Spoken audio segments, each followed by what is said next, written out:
Hey everybody, welcome to another round of Canje Plays. Welcome. And so today we are going to get into a tabletop simulator playthrough of Rogue Angels. This game is still being developed, well, still being finalized, and then it will be developed. I believe Emil said that he was looking at either later this year or early next year to get this game in the hands of backers. I'm very excited for this game. It's kind of been dubbed the Mass Effect, a board game that is akin to Mass Effect, and you'll see that as we play. But I'm definitely very excited to play through this and just kind of see how it goes. But before beginning, I just want to say thank you to my patrons, YouTube subscribers, and if you're neither just coming in to hang out, thank you and welcome as well. I know Tabletop Simulator is not the best medium for everyone. I do have a prototype copy, however, I think that this will give probably a better view of just all the components that are out there and more updated view than the prototype that I have, hence why I'm doing it on this one today, to just kind of see through how this plays. How Rogue Angel plays through is it's a branching narrative based on the things that you do or your what you complete out will determine the story build out so far, but it is a branching universe, right? So the universe, there's different things that your crew will be dealing with above, as you try to uncover what's going on in the main story. Hey Matt, what's going on? Time for Rogaine gels. You got to put that in on your hair to make sure it grows. People don't realize that when they get the game, they will get a box of Rogaine with it. I'm kidding. They won't do that. Emil will kill me if I say further. And what's funny is that like a lot of people were. I had a couple questions come in to ask kind of why Rogue Angels? Why now? You've been playing like Agamonia, Seven Citadel, and all that. Rogue Angels hasn't delivered to backers yet. Why'd you pick it to go now? And the reason being behind that is I was playing. I've been moving around kind of the recording area, and I moved it to a different room in the house. And so as I was moving the board games and moving those things throughout the house, Rogue Angels, the prototype I have, and I was like, this game's a lot of fun. And both all Barrett, Steve, and myself all agreed that this is like the high anticipation for the game that we're for either this year or next year, depending on when it delivers. But it's high anticipation to play this game because it's going to be incredible. I truly believe that we will all feature this on our channels, and Steve and Kim play together, Barrett and Colin play together, so you'll see the two-player avenue of it, and then I'll be playing it, and I'm going to try to rope Pac-Man in so that it will be our Thursday game that we play, to have him come over, and this will be kind of the Thursday game we play as we play through this narrative. And the reason why we're doing, from my perspective, we're doing the two player because I'm a solo gamer, and trying to play through trying to play this game solo, I think it's completely doable. It is completely doable. However, there is no true solo mode. You have to play two-handed. Now, that usually is not a problem. The thing is my brain, right? In terms of the decision space, because you get all your cards in your hand, not just 5 or 3 or 7. All your cards come in your hand, and you have a lot of decision making to do. So this is the game that I think I'll be trying to rope Pac-Man into on our Thursday playthroughs to do that. Let's be honest, if it's this year or next year, that means next year. And that's true. That's true. Hey, Jocko, what's going on? But that's true, Matt. You're right. It could fall into the next year time frame, but I don't. I think it's more, from what I understand from Emil's perspective, that the story is really branching, and I think he's done with the story. It's more on production right now to finalize like how things look and making sure everything looks their best. So it may bleed over into next year, but to me, that's a good thing. I don't mind a game being delayed if that means that we're gonna get the best representation of that game, right? As long as it's communicated. Don't And Emil has been communicating very heavily with the with everyone. So as long as it's communicated that This is a reason why it's delayed. This is what we're working towards. I think you'll find that the audience is very forgiving, and the community will say, as long as we get the best representation of your game and it doesn't take 30 years, you got roadway. So, and I think this game will be worth it, honestly. I like a lot of the mechanics that are in it. So it will just be very interesting to see. All right. I went through a lot of that. Let me just kind of give you a little bit of an introduction to Rogue Angels in terms of the website, which is from Sun Tzu Games. So let's just go there and take a goose and a gander. So I hate when I lose my mouse. So Sun Tzu Games, this is their kind of, there's novels, there's all these different items that they have on here. However, this is their endeavor, right? This is the big endeavor from Sun Tzu for Rogue Angels is coming out. It says 1 to 4 players. You can play it solo, but you'll play it two-handed, so just keep that in mind. 16 plus, 60 to 120 minutes per mission, right? Not per player turn, but per mission as you go through. And just bear in mind that when you play solo, it's not true solo, it is two-handed, right? You'll be playing with 2 characters. But there's a really dynamic group of characters and decision spaces to be made for you to go through this. So as you'll be seeing, it says try Rogue Angels on Tabletop Simulator. I'll be doing that in this playthrough today.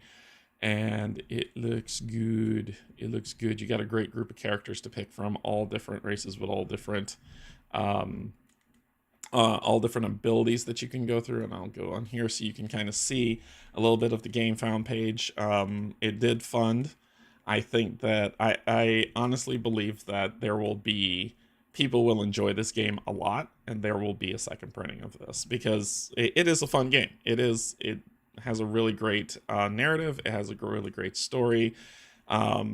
They do have a personalities and relationships tracker where you can build up those relationships in your game, and it's just I mean, this guy likes it. It can't be all that bad if this guy likes it. So all right, so let's get down to the digital table and take a look at just kind of how this thing sets up. Come on. Let's see. Okay. So we're going to be playing Mission 4A. So when this game does deliver, Pac-Man and I'll start over from scratch, and then we will start the main story. But we have recorded video of us playing through, I think, the first, second, and third mission. So this is kind of where we land. However, I picked 2 different characters that are on here. Yeah, hey Richard, what's going on? Definitely look forward to this game. Exactly. So this one character is Antithesis. Almost says antithesis. But his innate ability is redirecting strength. Once per turn, you may spend 1 shield to gain +1 to your following action, which is pretty cool. If you notice the awfully drawn in, bubbled in areas, by the time you reach level 4, this is what you'll have circled in terms of your expenditure tokens to use. This is his wonderful beefy card. So he has 5 shields, and he has 1 to retries. Like if he needs to re-roll his dice, he could spend that to re-roll. So he can build those back up. But yes, 5 shields after that. He's taking damage. Terrible damage. So let me kind of break down some of the cards so you can see what's going on here. What's a really good one that's unique to him? Here we go. Run and tear. So we could start with the top and talk about what's going on. So on the top left, you see that 2. There are timing slots that are on here for when it's the player's turn to determine how this will go. So if you're going to play this run and tear card, it has to be in a 2 or higher slot. So if you've played something like Oathsworn, you've kind of seen this as well. However, unlike Oathsworn, this game does the mechanics the way that I like. Whereas, so let's say this 2 slot is filled with this one. So if that 2 slot's filled with that one, you could play this at a higher slot, so it'll be 3, right?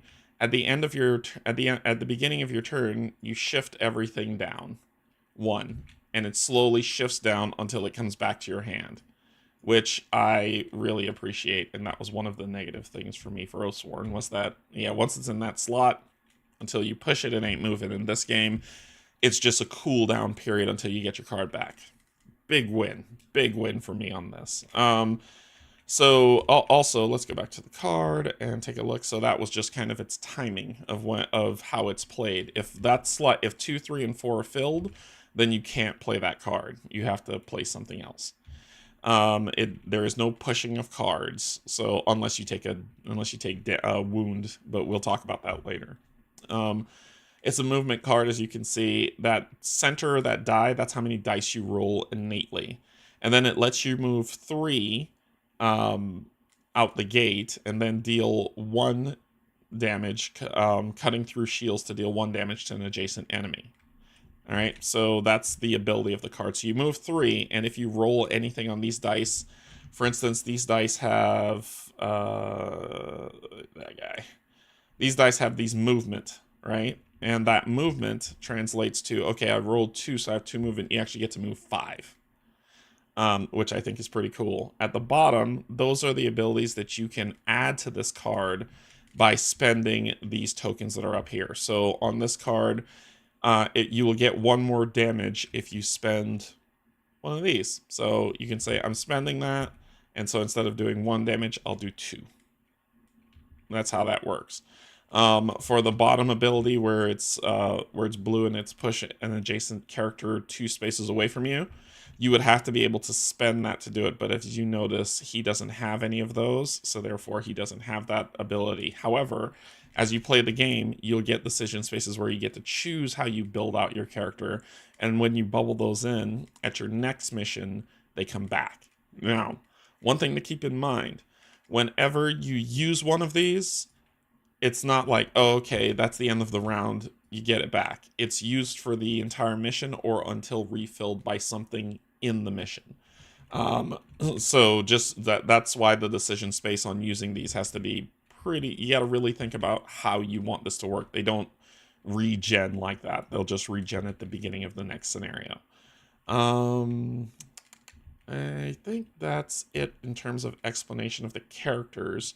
We have Vera, she is the jetpack lady with the healing, and we have Tathis, who is he's the tank. So we've got a healer and a tank, which is how it works out.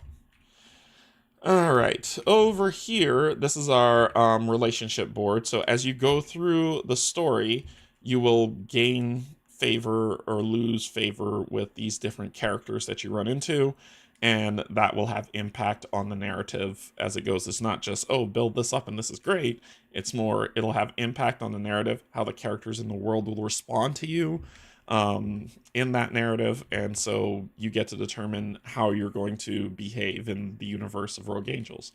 So there's a lot of really great, like I said, this game, as I've been playing it, especially during the campaign, as I've been playing it and just kind of learning more about it, it has a very Mass Effect feel. So if you've ever played the game, the IP game Mass Effect, where you are, you are in charge of the Normandy and you determine where it goes, and you do different missions, go to different planets, go to different systems as this huge narrative unfolds around you, you will get that heavy vibe from this game. And I don't think I'm the only one who said this game is basically Mass Effect, the board game. I think a lot of other content creators have said that as well. So hopefully it'll be something you like, and we'll get into explaining things as we play. You know me, I'm not going to sit here and harp at you for a long time. So let's get into kind of our story and see what's going on. So we're going with story C4A, which is this mission layout that comes on. And I think we got to start off with this mission briefing. So our location is Vexation, Abaddon, Site 1, forests south of a weapon facility. That's where we're starting. Yep. Looking out the canopy, you can see how the yellow and orange light slowly dies off as the ship makes it through the atmosphere at Abaddon. You turn to Umbrasius. So Umbrasius is kind of like the person who's paying us, the person who's kind of in charge of the mission. However, we determine, we don't have to listen to him. We can do whatever we want because that's our job. So as I said, we've had to drop you and your team off south of the facility. From there, you can make your way through the forest to the southern entrance. Let me introduce you to our ship's medic, Gwendar, who will brief you on the planetary environment. Hey, Commander. Nice to finally meet you. Like Ambrosius said, I'm the ship's medic, cook, and occasional rear gunner, depending on the situation. Just like the rest of the crew, I'm here to help whenever you need it. I'm going through the available environment records for both Vexation and Abaddon, which isn't a lot. Keeping it simple, the air is breathable, pretty miraculous in the system, and the climate in the region is stable. Standard planetary drop protocols should work fine, because, we're in the pipe, 5x5. Take anti-allergy meds. I need to do that this morning myself. Don't eat the vegetation, and don't provoke any life forms you encounter, except the hellfires. Of course, best of luck. The ship comes to a halt. As you open the hatch, you are greeted by a lush and vividly green forest. A wondrous and almost disorientating mix of large plants, roots, flowers, and exotic insects surrounds the ship. When ready, continue to C4A, the mission layout. So this is C4A, the mission layout. So a couple things to run through. Hey, Chris, what's going on? Thank you so much for subscribing. So C4A missions layout says it's going to be on map 004, and that's what you'll go to into the book. So if you look here, map 004, yep, that's what it is. And yes, this will be a book, which another huge win. So the place one point of interest, where it is, and that's the question mark that you see on the upper right, and 4 forest fiends in R1 to Y2. So these forest fiends are creatures that are on the board. There'll be two in the yellow spots and 2 in the red spots. And the enemy's behavior card, that's the EBC, that's what that means, will be idle occupation, and it will be set to its red side. So idle occupation cards are these guys. This determines how the enemies activate. And what's really cool about this game as well is usually in other games it's the enemy's turn. Every enemy activates and pile on and kill and kick and maim. In this, it's the ones whose initiative is the ones whose the first and second of that group of the initiative turn is who activates. So if you have a group of 5 creatures, only 2 of them are going to activate. But once you kill one of them, then it passes on down the line. That's kind of how this works. Their idle occupation, so these will be a grouping of cards that you'll get that will determine their behavior, is 2-sided. They show the yellow side how they activate, and the red side how they activate. And every turn they're gonna rotate between turns. So reds will activate one turn, then yellows will activate one turn. Dot to dot to dot to dot to dot. So they have an innate ability that says if there is a player within line of sight. Within range and line of sight of the enemy, when activated, the enemy uses that exclamation instead. So instead of move in these different directions, it will attack the nearest enemy and then attack the second nearest enemy as its behavior for these enemies. And when we go to yellow, we'll do that. So when we get into combat, you'll see on their activation turn, you'll see how all that plays out. All right, so let's see. We've got our timer, so there's always a moving timer. So Camriel Commander, there's a small energy signature up ahead, perhaps a camp of some sort. Check it out before you reach the facility in order to avoid a potential ambush. And be wary of the wildlife. It is said that the radiation vexation causes spectacular mutations. Spectacular, they say. Hey, Corey, what's going on, buddy? Quite unlike anything seen in assembly space. So mission parameters. We need to succeed. If we succeed, and to succeed, we need to get the commander adjacent to the point of interest. And in this game, you choose who the commander is. And there's supposed to be a commander token somewhere around here. I can't find it. It's going to be Vera. The end. So we need to determine, we need to get the commander to the point of interest space. Our turn limit is 5 for 2-player, 7 for 3-player, and 9 for 4-player.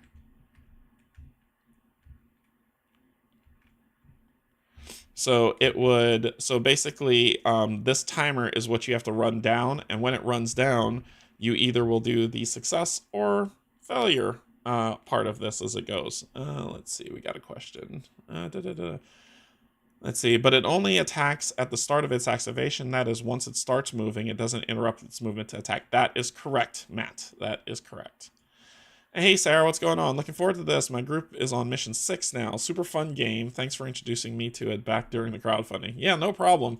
This is a fun game. And I think like this game really works well 2 to 3, whether it's 2, 3, or 4 player. This game works very well. It definitely is a lot of fun. So we have our starting area where you see team, and if it's success, you move forward. If we fail, we all fall unconscious, and we got to restart the mission. So it's not a some missions are fail forward. Some missions are nah, bruh. You need to restart this mission. You should have been able to get there, and that's how that works. So we have and Tathis here and Vera here. So we started in that starting location. Our enemies are these lovely creatures which are called force fiends. So their range to their movement range is 3. They move 2, and they do 1 damage to you. They have no shielding. And their health is 3, if I remember this properly. So their line of sight is 3. They move 2. They attack 1. No shielding to get through, and they basically are 3. So killer space monkeys. Yeah, that's about right. But if you notice at the tail, it's shooting spines. That's why they have a range of 3. So that means that if you're 3 spaces away, they will attack you. Just keep that in mind. Okay. Player turn can happen in any order. So don't be like, okay, once the commander starts, that's how it's going to go. Every time it's the player turns, it's the commander order. And there's this wonderful card here that is very simple and tells you exactly how it works. So player sequence. 1 player performs 2 actions. They can end their turn to rest. Rest means it ticks down the time once you can get some cards back, but it ends your turn. So it's not, you can't say, oh, all my card slots are filled up, I'm gonna end my turn and then play a card. Once you say I rest, I end my turn. You can, once you're done, you flip your activation token. Oh, sorry. I said that wrong. I lied to you. I lied to you. Bleh. Let me start over. I lied to you. On a player's turn, you take 2 actions. Those actions could be to play a card, to concentrate, to gain back this token, which allows you to reroll dice, or to rest, which moves the cards. You can actually rest. It doesn't end your turn. You can actually rest to move a card, move all your cards 1 slot. At the end of your turn, you get a free rest action, which moves your cards again 1 slot. Ugh, it's been a minute. Then you flip your activation token, say you're done. You increase the timer by 1. Then you do mission checks to make sure everything's okay. Then it's the enemy turn, and that is per player, right? Not all players take their turn, per player. So that means, yeah, since I'm playing with 2 characters, at the end of Vera's turn, that's going to move. At the end of Antathis's turn, that's going to move. So I have 5 turns to make it there. It's not okay, both players go, then the enemy go, both players go. In 1 round, which is everybody plays, all the monsters will go as well. So keep that in mind as we play through as well. Okay. Vera's got this lovely jetpack thing that I really enjoy that lets her move a lot of spaces. But there's a lot of enemies on the board. However, we need to get to this location. And that is interesting. We need to get to the point of interest marker, which is here. That's non-moving space. So methinks I could just come here and get close to it. Yes, and get adjacent to it and activate it, which is what we need to do. Okay. Make sure the map is where it needs to be. Yep, it's set up and we're ready to go. All right, cool. So who's going to go first? I mean, she can get there quick. Move 5, roll a dice, probably more. Deal 2 damage to all adjacent enemies. Where would 5 get her? 1, 2, 3, 4, 5, which will put her here. That'll be her jetpack, and she'll be in the middle of Punchdown Central. We got 5 rounds to get there. We can deal 3 damage to an enemy within range 3. These things have 3 health, so yeah, I think that might work. However, notice that the NO7 pistol is a 3 timer, and so is the jetpack, which, ugh. We could do a dash action to put it in the 2 slot. Yeah, let's do that. She is going to do a dash action, putting it in 2 slot. She's going to roll 2 dice. Awesome. Awesome. I'm going to re-roll those dice. I'll spend 2 to re-roll both those dice. Alright, so I got... better movement. Better movement. So the movement is 2, 3, 4. 4 movement. So 1, 2, 3. Ooh. Would be good. 1, 2. 1, 2, 3. That'd probably put her in a good spot there.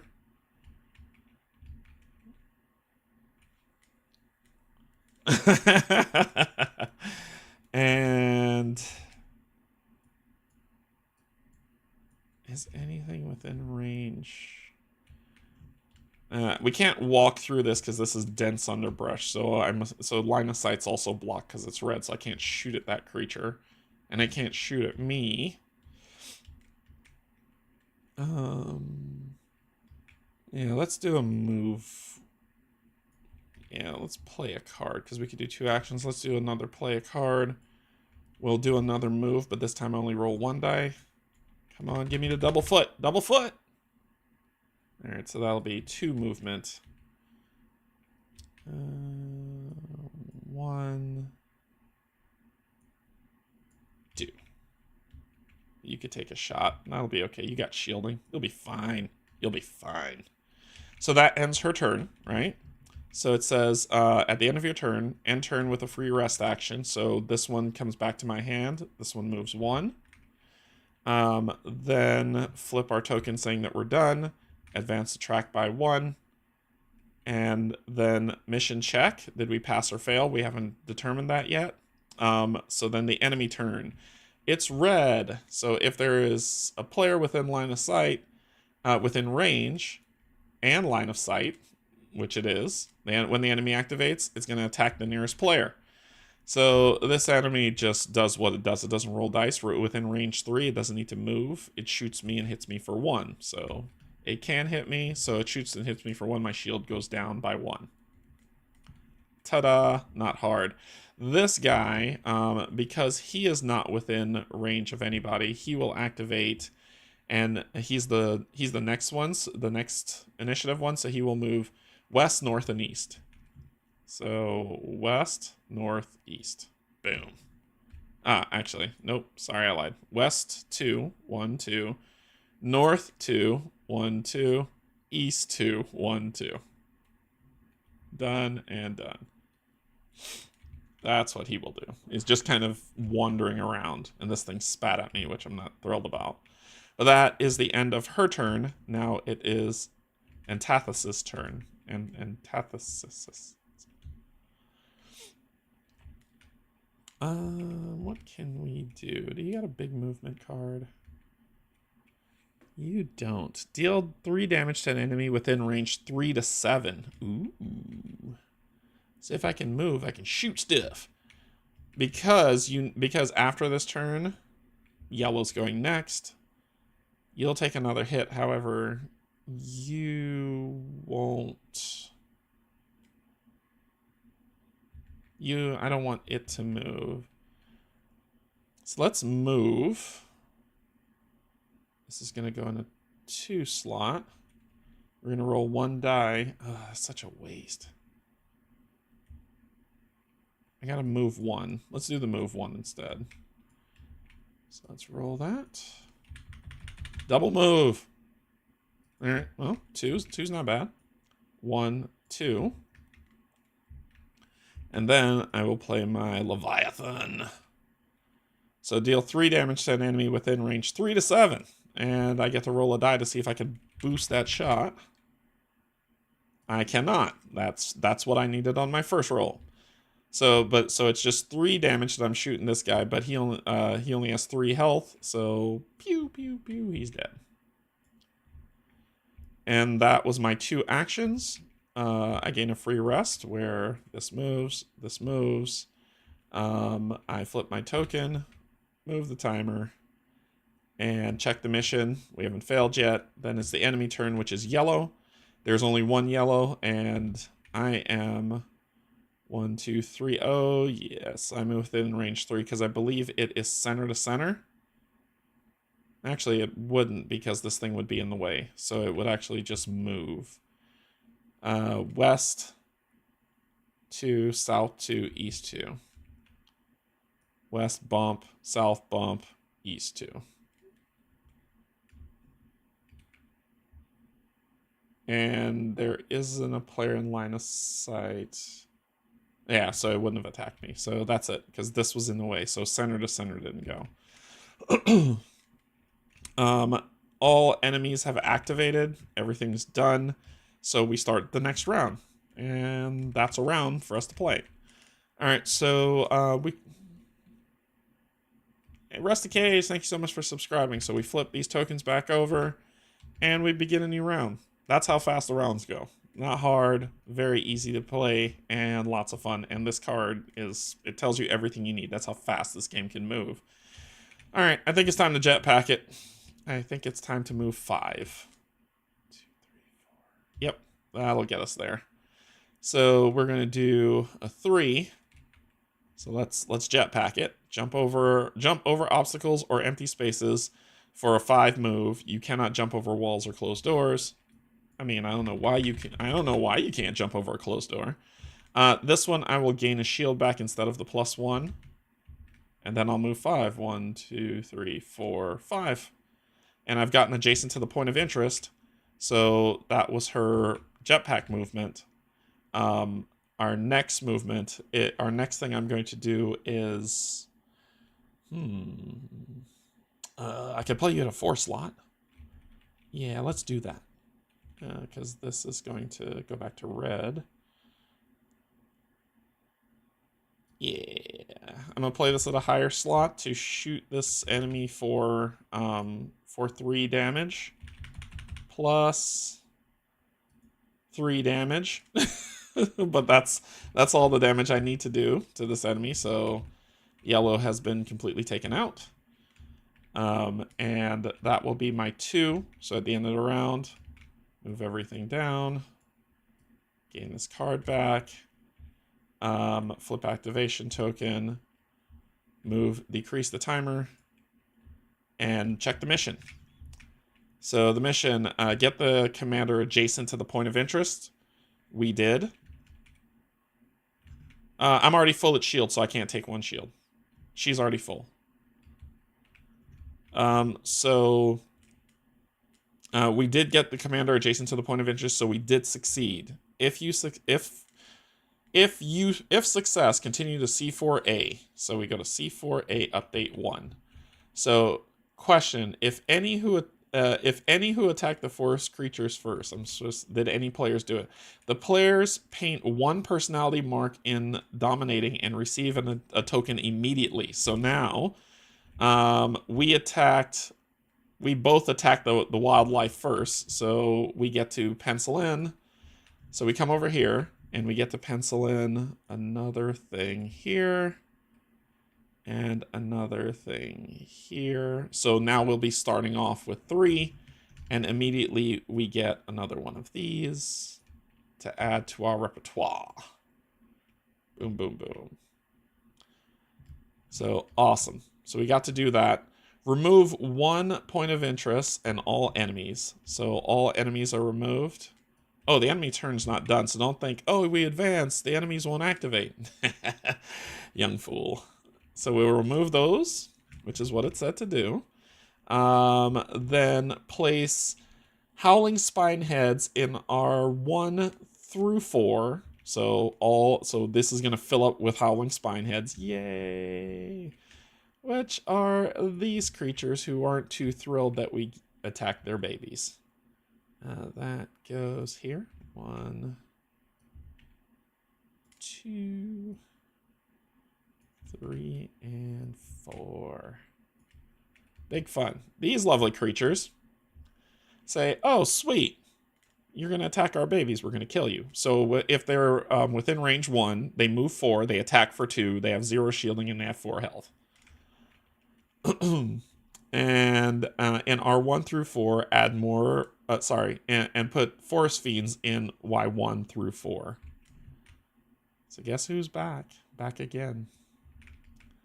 This will go 1, 2, and I brought these over here to put on here. Oops. Whoopsie. 3 and 4.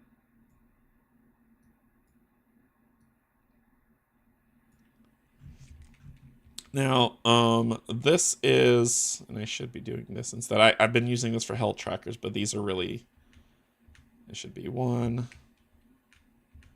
2, 3, and 4.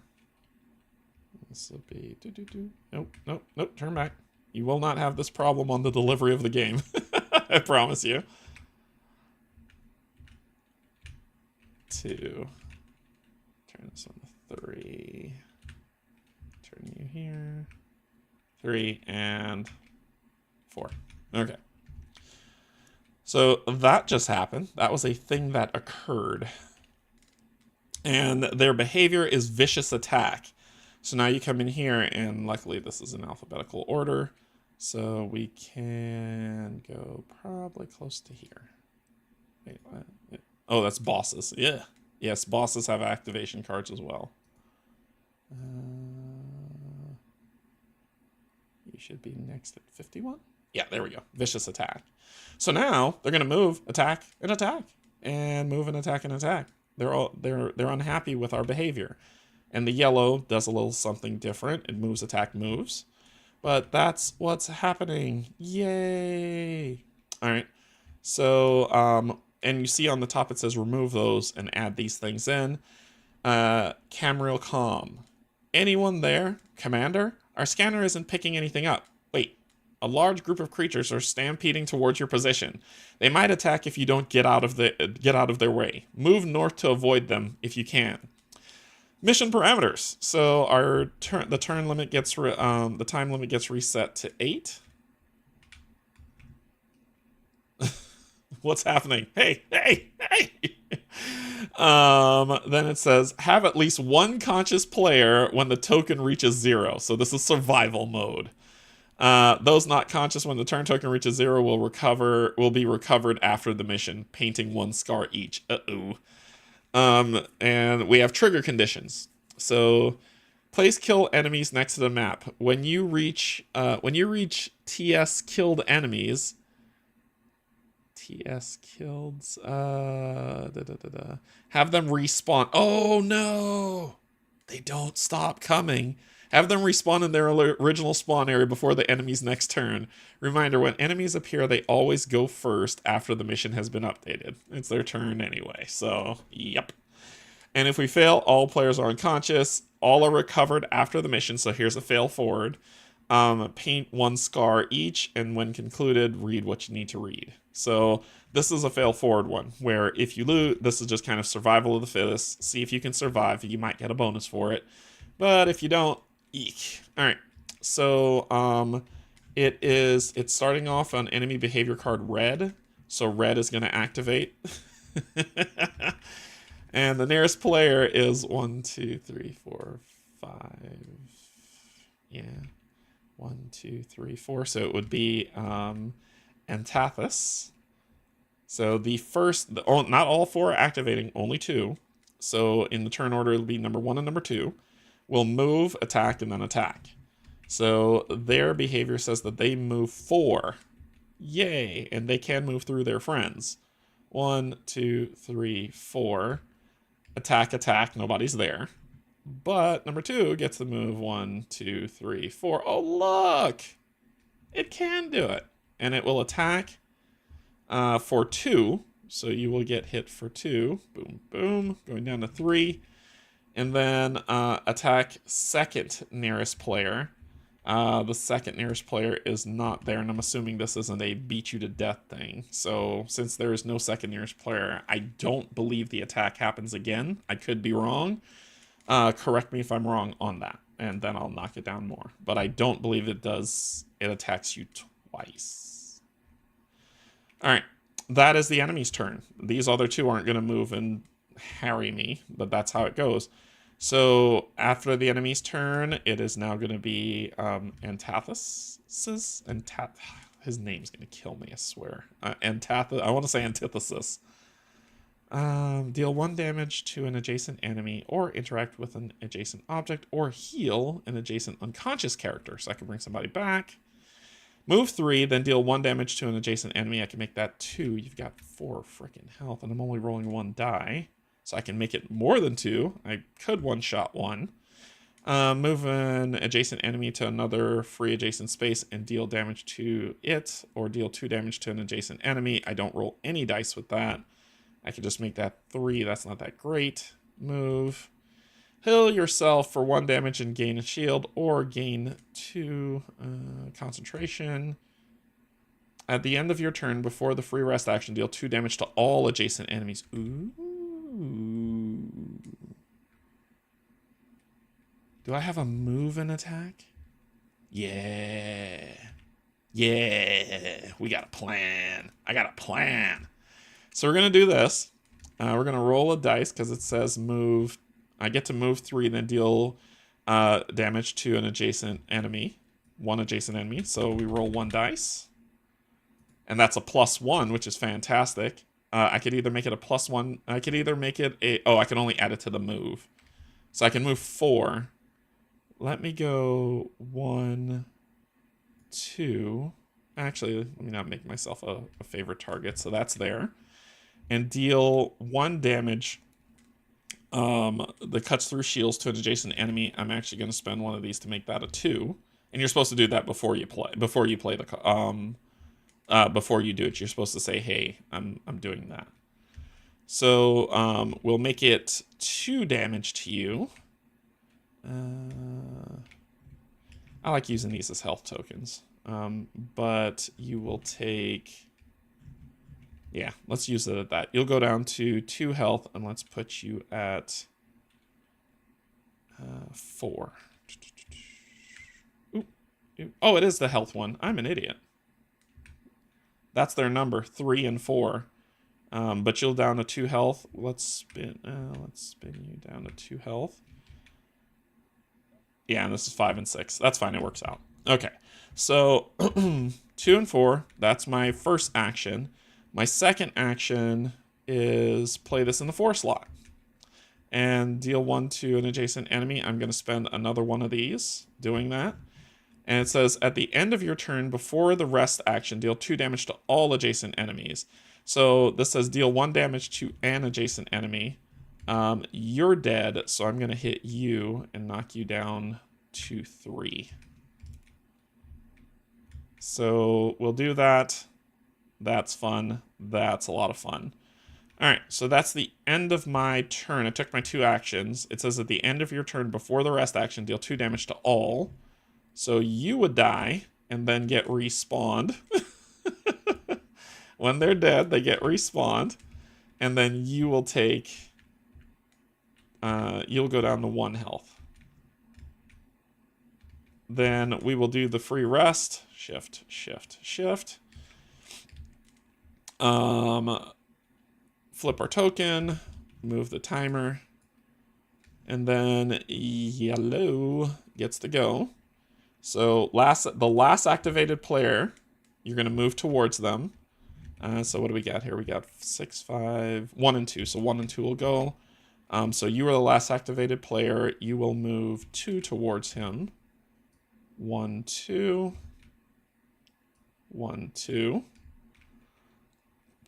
And then you will... Oh, most distant player, which would be... Sorry, I did that wrong. Put this back. Put this back. Let's just do 1 at a time. Chill out, Canje. Chill out. All players take a damage. all players take a damage. Oh dear. So all players take a damage, and then all players take another damage. Then that is that creature. So the next creature will move towards the distant player, 1, 2, and then all players take a damage. So we're at 0, so if we take another hit, we will gain a wound.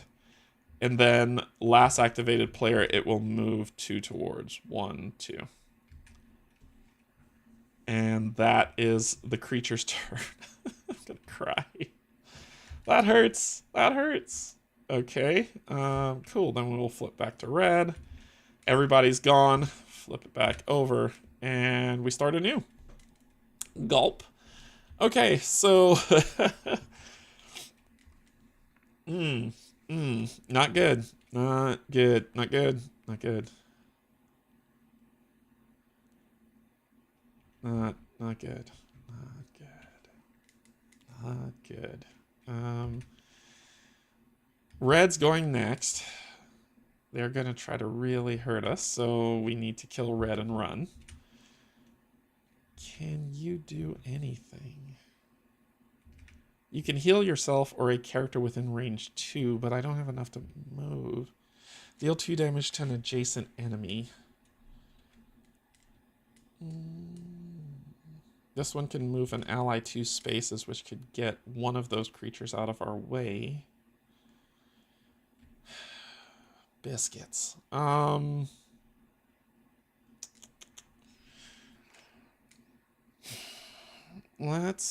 I would have to play this in a higher slot because these are taking up a bunch.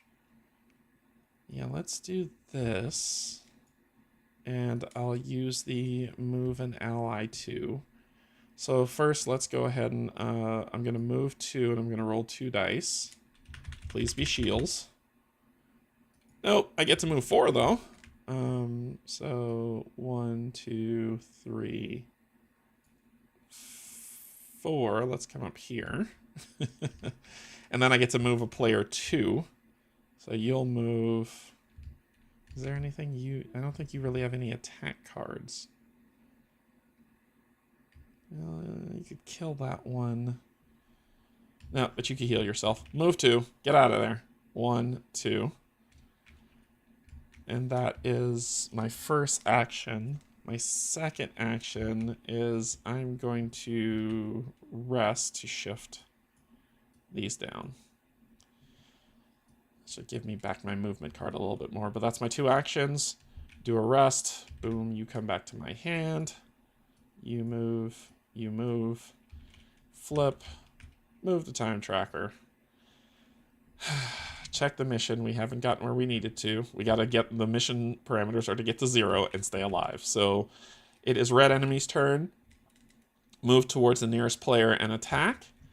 Number 3, your movement is enough. 1, 2. Hey, there you are. Hello. And attack for 2. So 2, which is super, super bad. I take 2 damage. Yeah, so I'm going to take 2 damage cards. Yay, let's see what they are. Flip. So, damage cards. If you're playing on this, the top says it goes into slot 4. When drawn, place this card in the slot 4. So, the first line is if you're playing normal mode. The second line is if you're playing hard mode, and then the third line, let me move over here, is if you're playing insane mode. So for people who like to quote unquote Steve the game, that third line's for you. However, I'm playing the first line, so this goes in the slot 4. And yes, these cards don't stay here. They actually shift as the game shifts. But however, look, my entire slot is gummed up, so if I want to play another card, I can't. I have to rest to do that. However, because I think 2 damage takes you to a wound. You take as much wounds as you take damage. So the next one is going in the slot 2. So when it goes in the slot 2, I do actually have to shift these. This will shift, and then this will go to slot 2. So it still fills up. I lose 1 shield, place this card in slot 2. I don't have any shields, so I'm not going to take another wound. It just won't affect, but that's my wounds. That hurts. That hurts a lot. Okay. That was that one. This one gets to move 4. This one's activation is going to move to the most distant player. So it's going to move 4. 1, 2, 3, 4. Its range is 1, so it can't get to me, and that will end its activation. So yellow's going to go next. And it's your turn. Fun. It's like, oh, I want to play a card. Nope. So, because there's a heal, but I can't play it. So the first thing I have to do is actually rest. So this will come off. This will move. This will move. That'll move. Come off and be used. And that'll move. This will come back to my hand. And all I've got is a 4 slot. Well,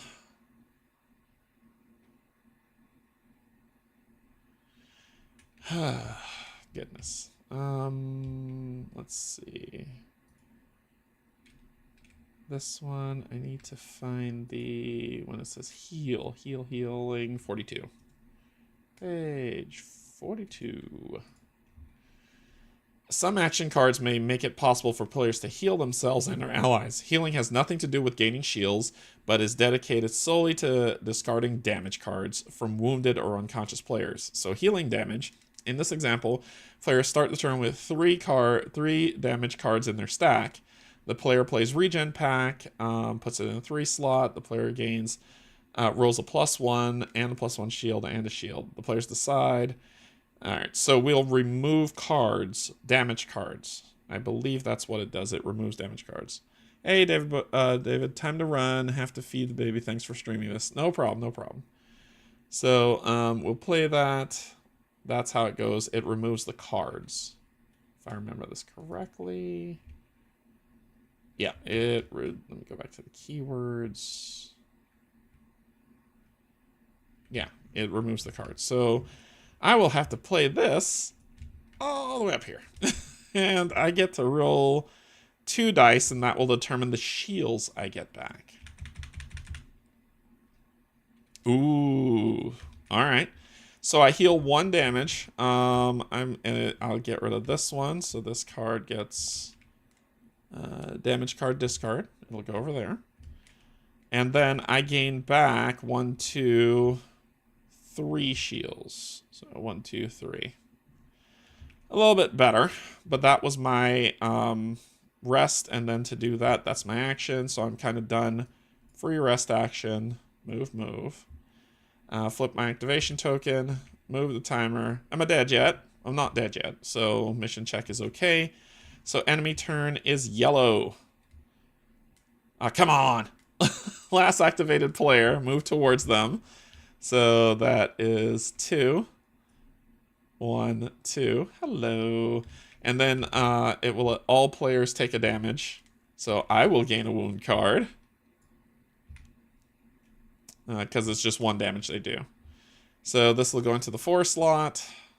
Awesome sauce. And then you will take a damage on a shield. Then it'll do it again. Yay! So I take another wound card. 2 head trauma. And this one will actually bump this up, not down. If you have a spot, it bumps its place and puts it there. Because I didn't have a slot, it had to bump it out. But for this one, it bumps it back. Which is bad news bears. Let's see. Cool. So that was fun. That was fun. And then the other one, most distant player, which is over here. That's movement of 2. So 1, 2. And then all players take a damage. Yay, another card. I'm about to fall unconscious. So bump.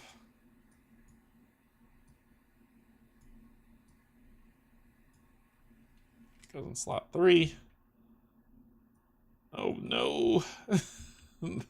That all players take, and then move to the last activated player.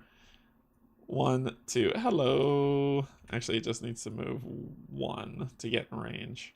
So it will stop movement. E. And that is that. Everybody's taken their turns and cried horribly. Okay. Oh, all players would have taken it on the other one, so you'd have lost another shield. There we go. Then sad face, sad face, sad face. This is going to hurt. But we need to clear the board and run. I think that's the way to it. Clear the board and run. So it'll be Red's turn next. You got a med pack that you can heal. I can heal. I do have a yellow. I have a yellow, so I can do stuff. So, and a med pack can get played in a 2 slot. Yeah, we got to rest. So rest will bump you out. Move you down, move you down, move you down. And then I got to play this med pack super high up. I'm going to use this to heal more than that. So I'll heal 2 out the gate on myself, and I roll 1 die. This could be bad. 3. Okay, so I heal 3 damage. Yeah, so let's get rid of those 2. Whew. All right, we're okay. That will end my turn. That will end my turn. Cool. Cool. Boom, boom, gain. I could just move this off. I don't have to leave it on the card. Move the timer. Flip a token. Red enemies activate. So, nearest player. So you're going to hit me for 2. So 1, 2. Put in the 4 slot. A severe open wound. All right, and then you are gonna move 4. 1, 2, 3, 4, and you're gonna hit me for 2. I just got rid of those cards. Come on. 1.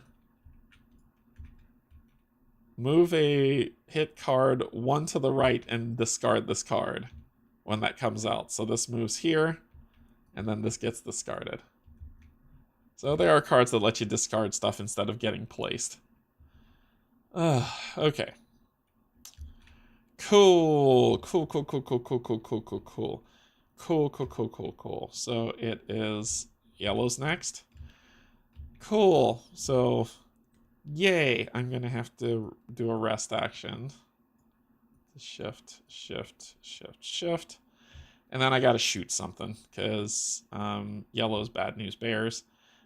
Range 7. I got range, right? Ooh, I don't have range. Who's going next? Yellow. Oh, I don't have range. I don't have range. Can you give me a movement? You know, I might not be able to play that. I can move 3. 1, 2, 3, potentially 4, but that's not enough to kill them. And I had to rest.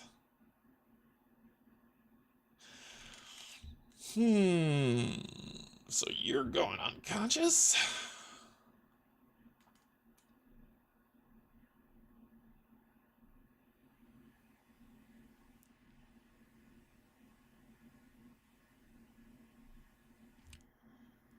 So I can... Sad face. I potentially could have killed one, but I can't. So let's...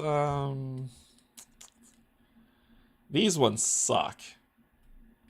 They just hit everybody. All players take a damage. I'm gonna take more pain. Ooh, I might have to rest again.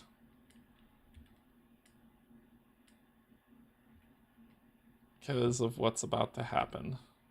So I don't fall unconscious. So I'll rest again. 1. This falls out. 2 rest actions. Yuck. This comes back. This moves. Move the timer. I'm so close. Yellows activate.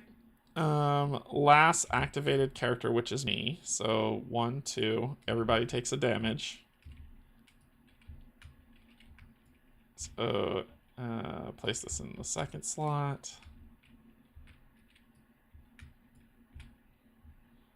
Move an action card to the right 1 and place this in the third slot. So it would move this to 4, place this in the third slot. Because it can't be placed in the third slot, it'll get placed in the second slot.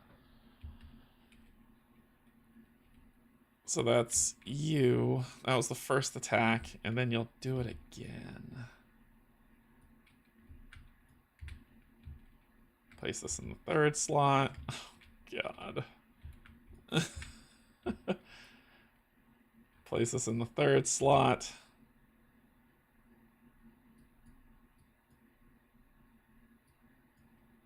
Oof. Ta. Okay.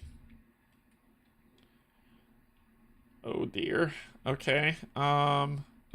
Okay. So that was your 2 attack. Then you will move to most distant player. 1, 2. And then everybody takes a damage. Alright, lose 1. Place this card on the first slot. It doesn't bump this out. I think I go unconscious. Let me read this. I think I go unconscious now.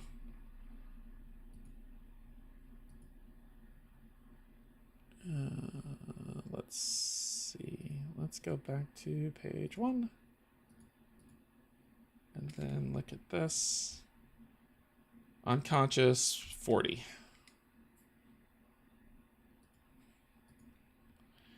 So players can be dealt damage in many ways. Sometimes it happens through the story or events, but most of the time it will be enemies. When receiving damage, the target player must first use any ability, any shields, right, any amount of damage blocked because it's unblockable, blah, blah, blah. Damage cards are drawn, placing damage cards. If there is already an action card in the slot, the player gets that action back in hand before placing a card. Okay, right. If there's already a damage card in the slot, the players must place the new damage card in the next available higher slot. So this will come back to me, and it'll go here. Let's talk about unconscious. If this cannot be done, the players become unconscious. Okay, so my next damage, she is unconscious. All right, cool. Okay. Yuck. So that was the second one, and then move towards the last activated. 1, 2. And then we're done. Oh boy. Okay, red goes next. Flip these back over. And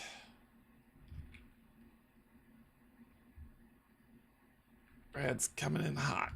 Red is coming in hot. I gotta rest.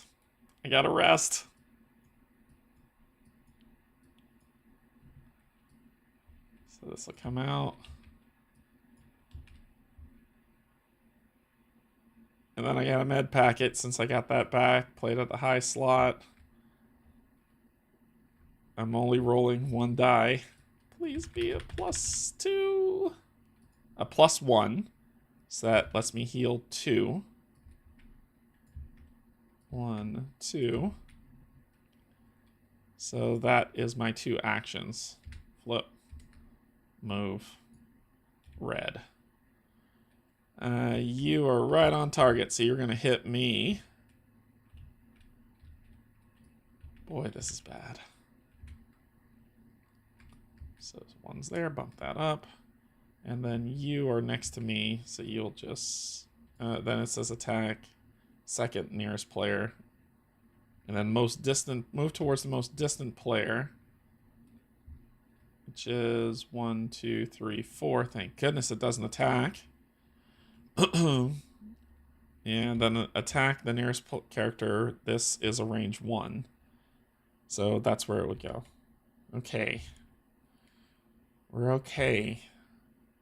So your turn. You have to rest.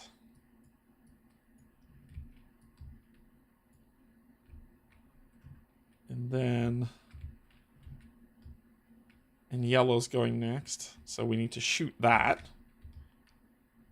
So I need to move and... well, I have to rest. Can I do a move and shoot? Move. Beginning of your turn. Deal 2 damage. Heal yourself 1 and gain a shield. Yeah, let's do that. So heal myself 1. Gain a shield. But I rolled the dice to see how many shields I get.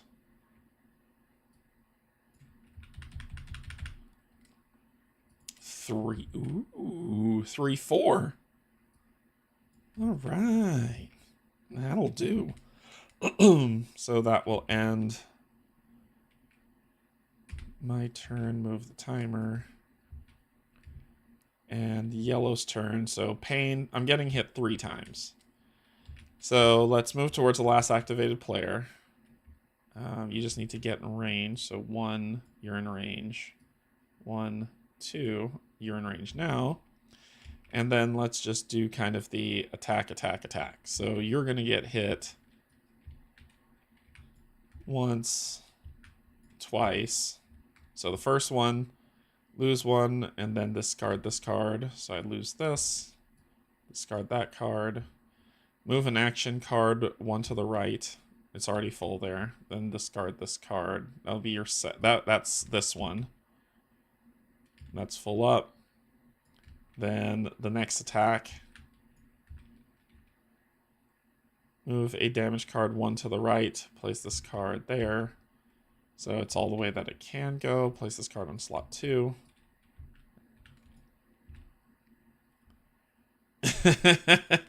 Move an action card 1 to the right. It's already full up. When it is, you get this back. I believe if it can't go higher. Right? That was the rules on damage. If there's already an action card in the slot, the players get the action card back. If there's damage card, the players must place this new card on the next available slot higher.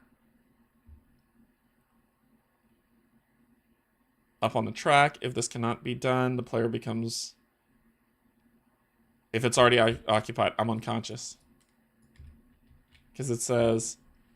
if there is already a damage card in the slot, the player must place the new card on the next available slot higher up the track. If this cannot be done, 4 are already occupied by a damage card. Oh, no. It can be done.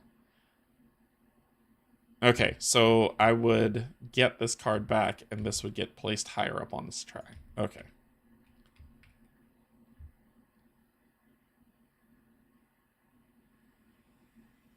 Yep. All right. We're almost there. We're almost there. So that was the first creature. The second creature is going to move to the most distant player. 1, 2. And then deal damage to all characters, which is just 1 damage. Move an action card to the right 1, then discard this card for her. She's lucking out. Is this card in slot 2? Now I can't do it. So he is unconscious. You are unconscious. Flip. Ooh. SpaghettiOs. And then you will move to last activated player. You're where you need to be. Alright. Bad news, Bears. Red's gonna go next. So you're gonna run, right? Right? Let's have a move action. Ooh, I can play it in a higher slot, so I'll rest. Then I'll move. Ho ho ho ho ho ho ho ho. That is 2, 4, 6. 1, 2, 3, 4, 5, 6. And that'll end my turn. Shift, shift, shift, shift. Alright, red. Come get me. Catch me if you can. Flip this over. Move the timer. Check the mission check. So it says, have at least one conscious player when the turn marker reaches 0. Those not conscious, when the turn marker will be recovered, paint 1 scar. So 1 scar is this area here. So basically when you fill up all these scars, you're dead. So losing, taking a scar is not a bad thing, but when all these scars are filled up, game over, man. Game over. All right, so I think she should have been unconscious earlier and I made a mistake, but we'll press on with it. Cool. Let's see. When concluded, continue to C4A. Mission update. Another couple of large animals knocks you onto the ground as they run past you. 2 voracious spine heads spot their potential meal and are just about to jump you as a couple of canisters drop. As a couple of canisters drop in front of them. Commander, are you still there? We can see smoke. What's going on? The creatures are running away from your position as if something has scared them off. Can you see anything? That gas won't keep them away forever. You can regroup at my camp, but you need to hurry. You follow the nimble changeling into their hidden cabin. Please don't touch any of my stuff. Sorry. Where are my manners? My name is Ieni in Aru. I'm a radiobiologist. I'm on an expedition from the University of Amaris to study the ecosystems in vexation, to see how the sun's radiation affects both the living and the machines. Yes, I'm sure that's fascinating, Commander. I need you to proceed with our plans right away. We don't have time to get acquainted with everyone in our path. Let them go about their business and move on. Are you heading to the facility south of here? I've been watching it since I got here. The hellfires upset the wildlife when they go on patrol. All the noise causes stampedes like the one you just experienced. I could guide you in, if you like. I know their patrol route and where the local wildlife tends to congregate, not to mention where most of the booby traps protecting the facility are. I won't get in the way. It seems we're disagreeing again, Commander. I really don't appreciate you making a habit out of this. Why is this even a discussion? I don't know, but hopefully I have faith you'll do the right thing. Choice. Will you let Ieni Inaru join your team as a companion? All players vote with the commander breaking ties yes. So if we said no, this is another branching part narrative. If we say yes, so we're going to say yes, and we're going to go to continue to C4A, mission update 3A. So C4A mission update 3.8 aftermath. I'm very happy that you would like me around for now. Don't worry, I won't get in your way, and I'm sure I can help you out. Thanks again for trusting me. Commander, are we going to trust everyone we come across? I have a feeling you'll be sorely disappointed down the line, but I won't spoil it for you. Just keep your mind focused on the mission, and I'm sure we can all benefit from this. Perhaps even the new intern you have on your team, if you don't let it get in your way. Action. Those who voted yes paint one negative relationship in legacy folder under Umbrasis. So Umbrasis is kind of getting pissed with us. Oh, I gotta lock this too. Oopsies.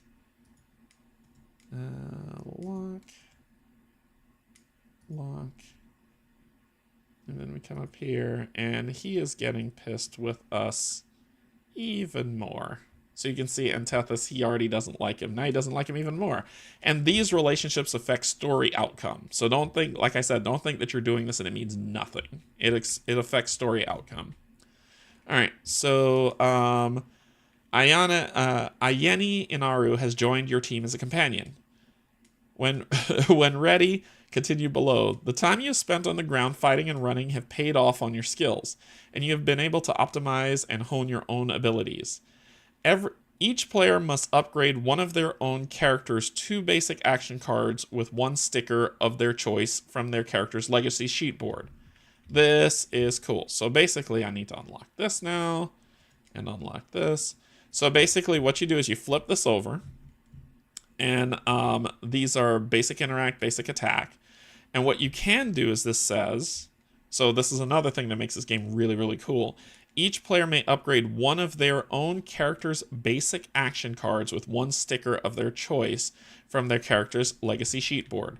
These are the stickers that you have here, right? So you get to pick one of the basics, and on your basic cards, which I think somewhere on here, because I know on mine it says basic, but these are our basic cards.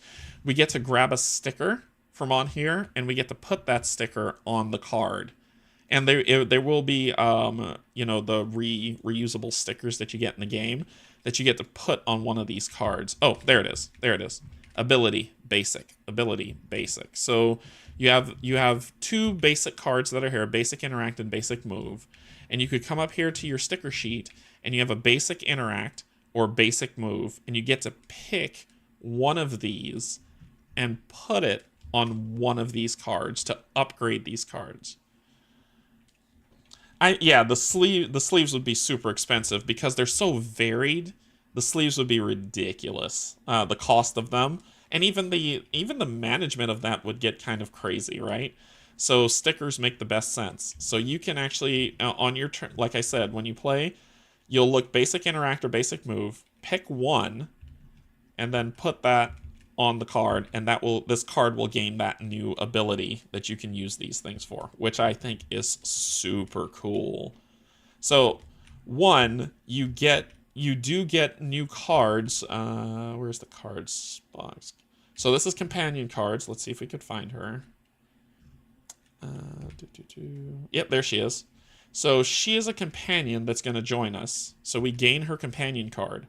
And on our companion card, of course, this is not finalized art, but has degrees in radiation science, engineering, and biology. Radiobiologist. After your free rest action, you may move 1 damage card 1 slot to the left, and rational behavior. Once per mission on your turn, you and all allies, no matter where they are, gain 2 concentrate. So that you gain her as an ally, that she comes with you on your mission. So you gain her ally card. Here it is, share action cards. So during the game, you'll also get these shared action cards that can go in players' decks, right? So the players will get them and can use them as well to add to your deck. So it's not, you will always have, presently, if I remember correctly, because there's a couple of these. Yeah, for each talent. Yeah, so Agent Pack, Shared, Templar, Weapon, and Tech. So if it says gain a specific tech card, you'll get the tech card. Hey, Matt, thank you so much for subscribing. You'll get the tech card, and then you'll be able to, and then at the beginning of a mission, you'll be able to determine who gets that card in their hand to be able to use. And that's kind of there. So the upgrades are kind of a shared tech one. There's a ship upgrade deck a ship upgrade one that you can get as well. But you will determine, I can put this here. So this, when you talk about card upgrades, this is the additions to the cards that you already have. And then these are the cards that you'll have. And you get to upgrade these cards by adding these stickers, which makes your cards more powerful. And as you go through the game, decision spaces will allow you to customize this as well, which gives you these abilities that you can use on these cards going forward, and it'll build up over time. So when ready, go to C5A, the site. That's B, since we don't read that. And then C5A starts a new mission. So we've completed mission 4. It's done. We would move to C5A and move on to that map, which is map 5, right? Which is this one, to continue our next story.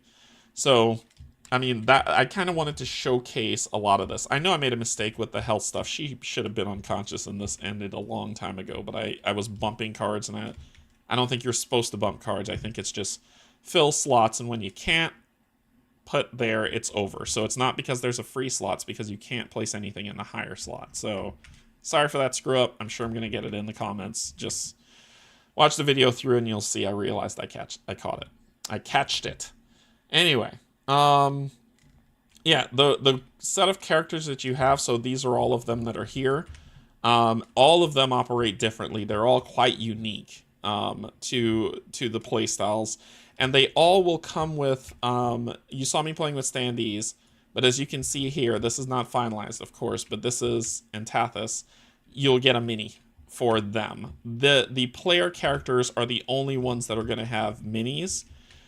These will be, the enemies will be on standees, and it makes sense, only because this is kind of, as you can see here, this is saying initiative 5, and then that's their health, that you need to have these on this track that will stick on here, and you'll be able to turn them to how much ever health they have. This is your ship, so some fighting does take place on the ship. Watch the previous videos to kind of see that. And then these are the enemies that are so far slated for this playthrough. So there's a nice grouping of enemies on here that you'll be able to fight. There is, you know, health dials. These are the health dials. It's just initiatives that are on here. So you can see that there are three types of enemies that can be on the board at once. So just keep that in mind. They will have a lot of tokens like crates, doors, consoles, fuel barrels that can blow up. All these different things that you'll add on the board, you know, that you'll add on the game board for you to go through. I think I covered the basics of this game, but yeah, it's a lot of fun. It's a lot of fun, and when the timer hits there, you know, whatever happens, happens, and the game will scale itself on the time track based on how much time you have to complete your mission.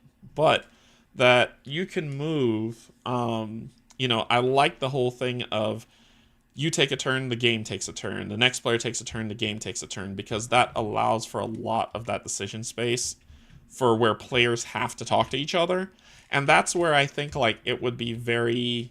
This game's sweet spot is, I think, 2 to 3 player.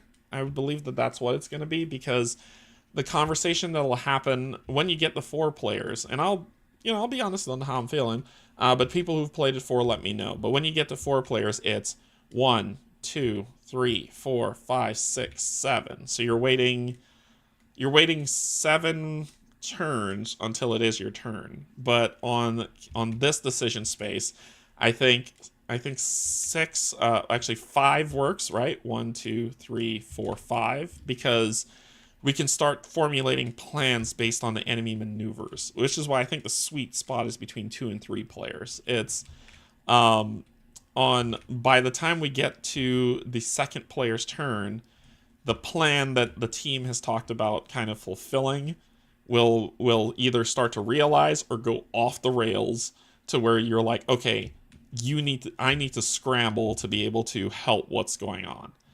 And that's where I fall with it, right? 4 players, that decision space could still happen, because it could be, we're going to execute our plan, and then we're going to execute our plan. But like I said, the wait on the 4th might be, I don't know yet, right? I haven't played it 4 player, but I've played it 3 player at max, and it gels super well. I think at 4 player it might be like, okay, well, we got the plan. Oh no, the plan's going pear-shaped.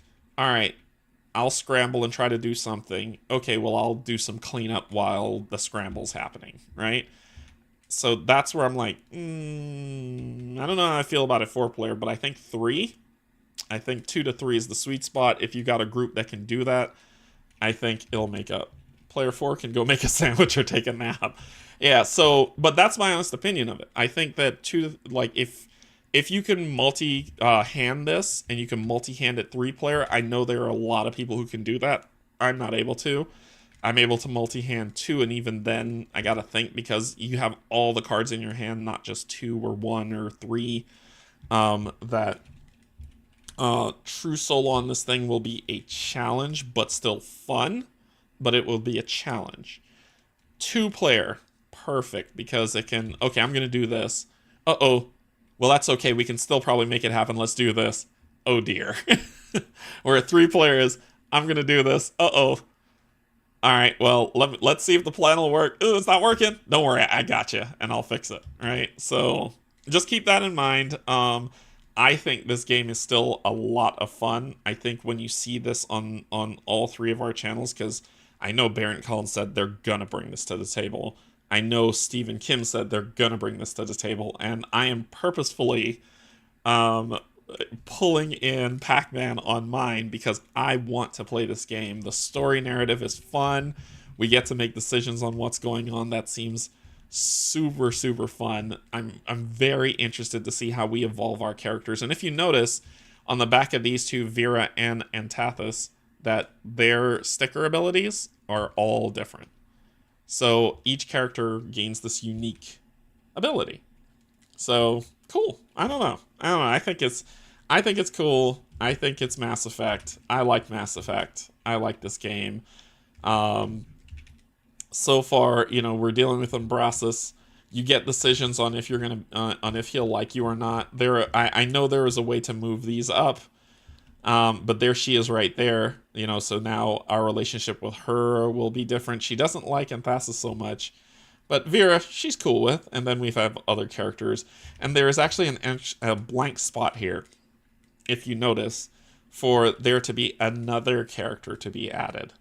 And that will also depend on the story and how the story shakes out. This character can be, I won't spoil anything, I'll just say another potential set, another character can come in out of a set of characters for what you plan to do that can get pasted in here, and then you can build that relationship with them.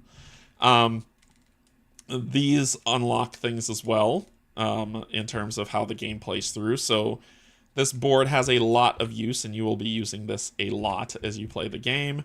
The turn order card is beautifully said. I mean, even at the beginning of the game when I started this, I even read this wrong, and then immediately looking at the card, I was like, I know what I did wrong. I was immediately able to correct it. It's super intuitive, very easy to follow.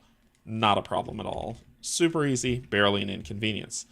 The dice here, I won't call them no-fail dice, right? I won't call them that. What I'll call them is, the reason being is because if I'm going for a hit and I roll this, I still will get the hit off of this. I just won't be able to boost it. Right, so they're not no-fail dice, but they are dice that add to an ability. There's no negative consequence from these dice, right? There's no negative consequence, and I think that's what I like about it. It's more, you're gonna do something, it's just how well you're gonna do something, right? So they're boost dice, basically, in my opinion. It's not, okay, you're gonna heal yourself, roll these dice. Okay, I rolled for, you know, these two, so therefore I don't heal. That's dice that don't help you. In this, you're getting a healing, you can just boost it. Fair enough, Matt. Fair enough. I can't call any dice no-fail dice. The other thing that you'll see in my previous playthroughs that you didn't see in this playthrough because it wasn't relevant to this scenario is you've got this interaction bag. So on our cards, we've got this thing where it says interact with an adjacent object for 2, right? So you see where it says that on the top. So we'll roll 2 dice, see if we can boost it. So this says interact for 2, 3, 4, 5. So if we're gonna do that, we come to this bag, and this will be a bag that will be a very nice, very lovely tokens, and you get to pull up to 5. You can stop at any time. So you'll pull 1. That's a purple, and let's say the action you're trying to do will tell you what you're trying to do. So we'll say 1, 2, 3. Ooh, that was lucky. And I shuffled the bag. That was lucky. But when you get 3 of a single color, you have completed the action. It's done, and then these tokens get put to the side. The next action you do, you'll do 1, 2. Oh, this is perfect. 3. And then when you get to this, you didn't complete the action, but you get to determine what you want to bank. So if it was a blue test, I would say, okay, I'm just going to keep these 2 blues, and you put this back in the bag. And then you shuffle. And when you shuffle, then the next time you attempt the test, you're looking for that 3rd one, so you do 1, 2, and how much ever you get success, I'm just keeping it at 5, right? That's the reason why I'm doing it. 3, 4, 5. Oh, sweet. So I got that. These here go back in the bag. And boom, boom, they're done, right? And I'm looking for a specific one. Where are you? This is where the failures occur. And there you are.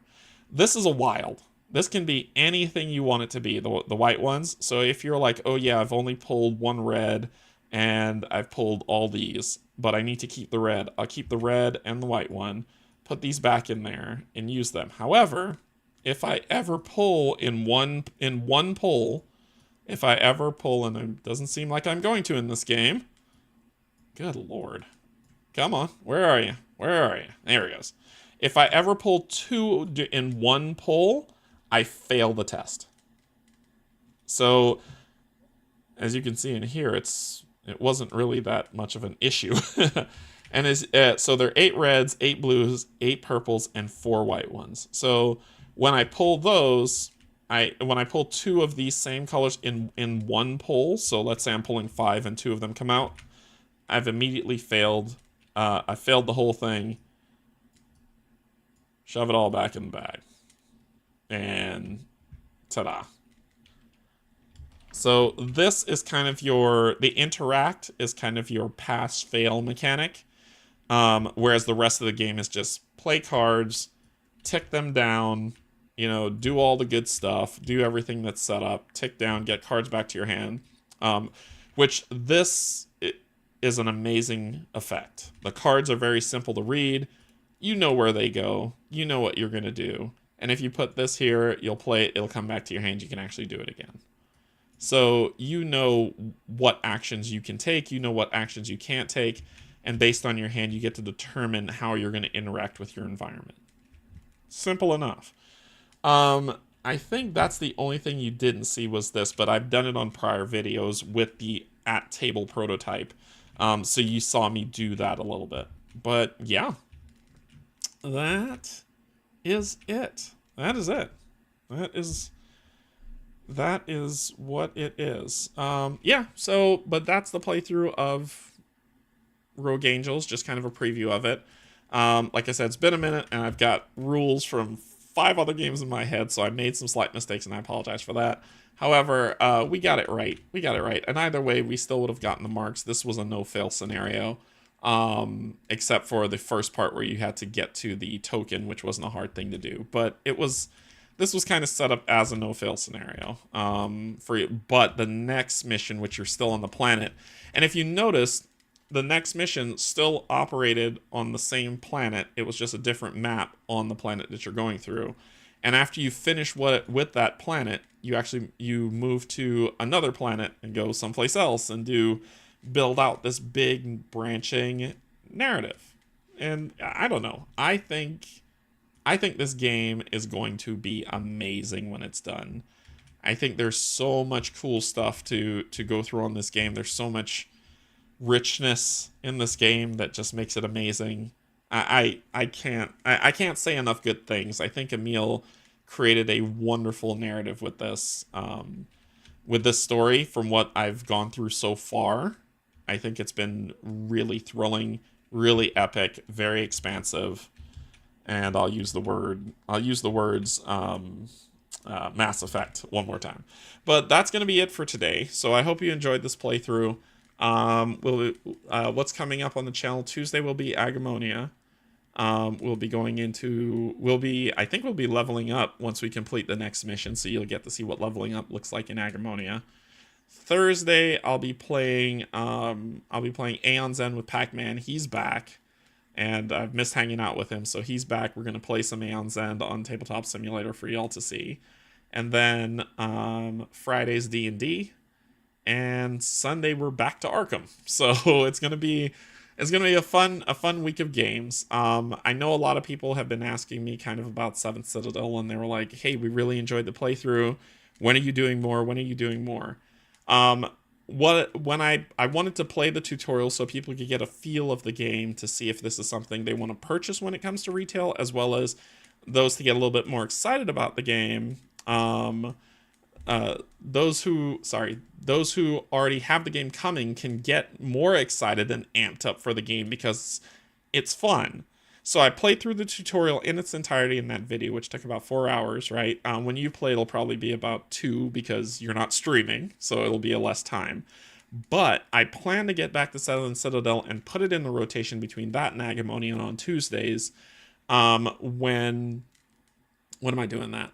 When it delivers to backers, and I've set a timer for it. The timer is when Janet's she's a patron and a dear friend. We hang out at when she goes to Gen Con. We hang out, her and her husband Gary, and we and Stacy and Rob and Mel, and so many of us. Sarah B was there, Fred was there, Dan was there. It's just whenever anyone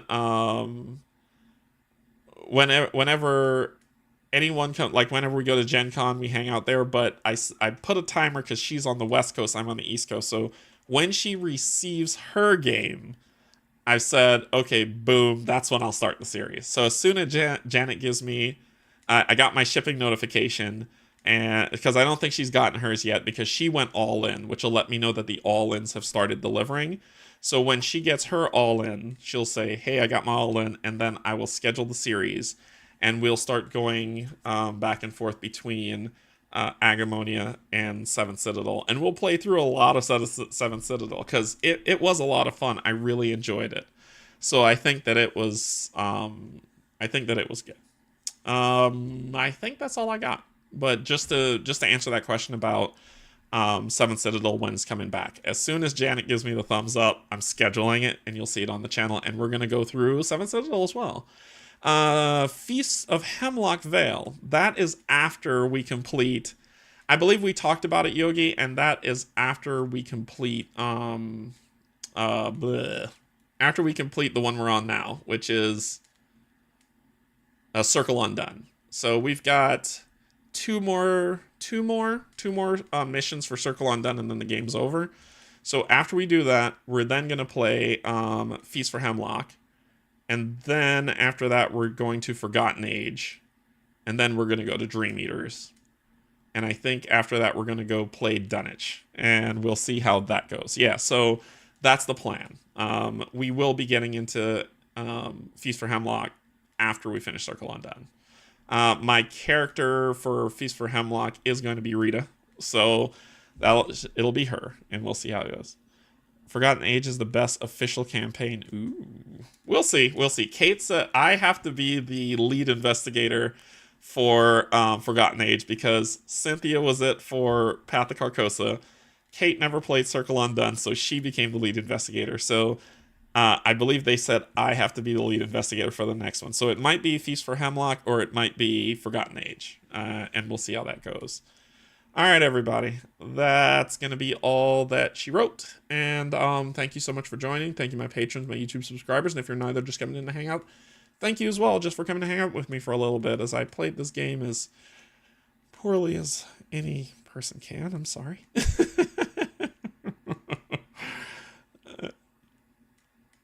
Just don't let's pick all the worst investigators for the camp. But we don't know. We went in blind. I think that's the tough part about Arkham. If you've never played the scenario, like you've never played the mythos and you have no clue what to expect, and you're like, you don't want spoilers, so you don't go online and say, hey, who's the best investigator to play for this? And you don't want spoilers in terms of, oh, play this. You go in blind and you get what you get. So hopefully Rita will be better for when we play, but she is my next character I'm playing. And then for Forgotten Age, I don't know. I know I'm going to play Calvin for a one-off scenario because Yogi, you want me to play Calvin. So I'll play Calvin for a one-off scenario to give him a shot. And if I like him, I might take him into another one, but we'll see. All right. that's gonna be all, everybody. Thank you so much for joining. I will see you all next week for, well, later. Yeah, it's not. Is it next week yet? I don't know. However you count it. I will see you all then. Until then, I love you, and there's absolutely nothing you can do about it. Bye bye.